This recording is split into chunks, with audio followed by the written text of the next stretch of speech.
Hi everybody, it's Chris from Magic Geek, and I'm here with the first in a video series that we're doing on street magic and how you can become a successful street magician. These are tips and pointers and guidelines that I have been using in my street magic career for many, many years. Street magic is one of the ways I funded myself through college. So it can be very lucrative and help you get gigs and help you work on your magic. Today's episode is all on location. So we're on location, but we're also talking about the topic of location. So it's on location in a way. There are lots of different types of street magic that you can do, different styles of performing. My style has four main goals. The first is to have fun. The second is to rehearse in front of a live audience. The third is to get gigs, future gigs from future clients. And the last is make some money. One of the first things you want to look for in picking a location is foot traffic, and it has to be a specific type of foot traffic. If you have a bunch of people that are walking very, very fast, look like they're in a hurry and eyes locked forward, not a good place to do the street magic. You want to find meandering foot traffic, people that are kind of looking for a good time, happy, and just sort of walking around slowly. If they're in a hurry, not a good spot. If they're walking slowly, kind of taking everything in, looking around, that's a good idea. Okay, so when you're picking your location, there's a couple of really good key points that you need to figure out. First off, you don't want to be too close to any openings of businesses, any business entrances. They don't like it when there's a big crowd blocking people from coming in. They also don't like it if you block their window displays, so you don't want to stand in front of a window. A nice wall like this is going to do great. It's going to do great for a couple of reasons. If your back is to the street, then all your angles are exposed and you've got all that traffic noise that you're competing with, and you have no echo. There's no acoustics happening. When you're up against a wall, the wall bounces any residual sound that's coming from behind you and goes back out into your audience. Another thing is you want to have a nice wide sidewalk. We're really lucky here in Santa Barbara because we've got these huge sidewalks.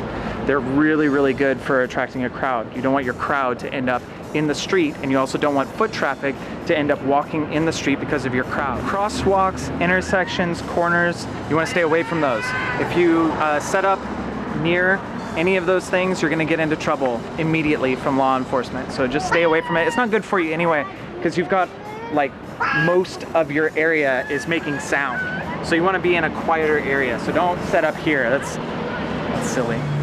There are two different ways that you can deal with law enforcement. The first is to ask for permission. The second is to ask for forgiveness.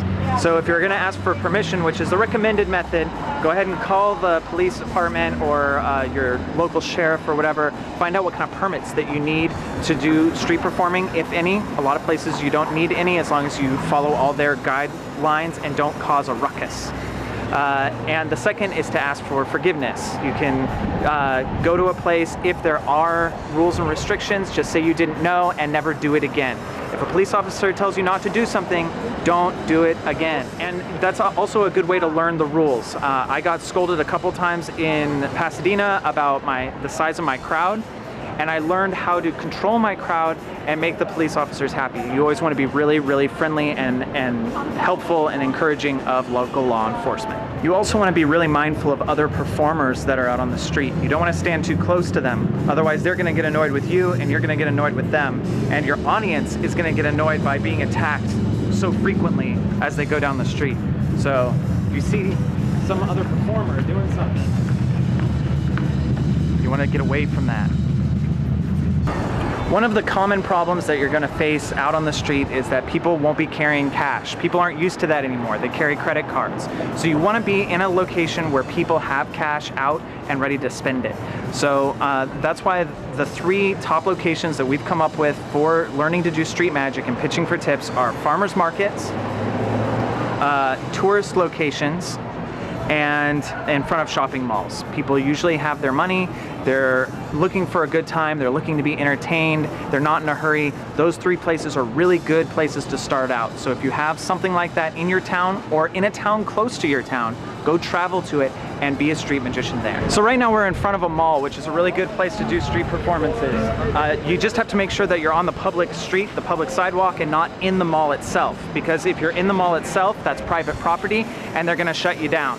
and you could possibly get fined and get in a lot of trouble. But if you do want to do magic in the mall, you would talk to the marketing manager. It's very easy to get that information. You just go into the mall and talk to someone at the information booth, and they'll explain everything to you. Her mom, hi from all of us here. They don't usually allow you to pass a hat and get tips inside the mall. You would actually get hired by the mall to do street style performances, and the mall would pay you to be at their event. This isn't very likely, but it's a really good gig if you can get it. Thanks for watching my tips on picking a location. If the area that you're in doesn't have any one of those things that I mentioned you don't actually need those things. They just make it the easiest. So be on the lookout for that type of location and have fun doing street magic. I'll see you next time.